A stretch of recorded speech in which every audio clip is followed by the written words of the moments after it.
It is no longer sufficient to simply characterize China's malicious activity in the West Philippine Sea as mere violations or incidents or even incursions, because we're well beyond that.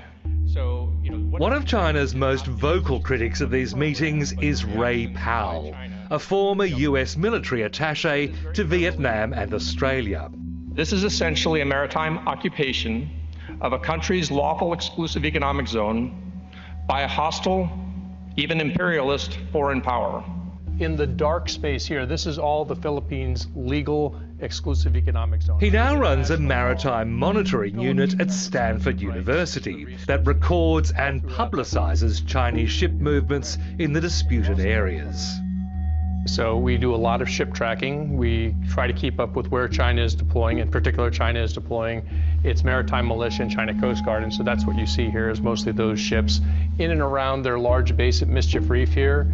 His group SeaLight tracks each ship's automatic identification system that transmits location, speed and course. So it's like a busy military highway in the middle of nowhere. Yeah, and I would say, up until a couple years ago, this would have been much, much quieter. SeaLight has charted a massive build-up since the summer of 2023, with Chinese ships swarming any Philippine Navy or Coast Guard ships. So you can see over here, we've got these two Philippine ships that come from two different directions. And you've also got some Chinese maritime militia coming down from the north to add to this first line of defense that's formed here.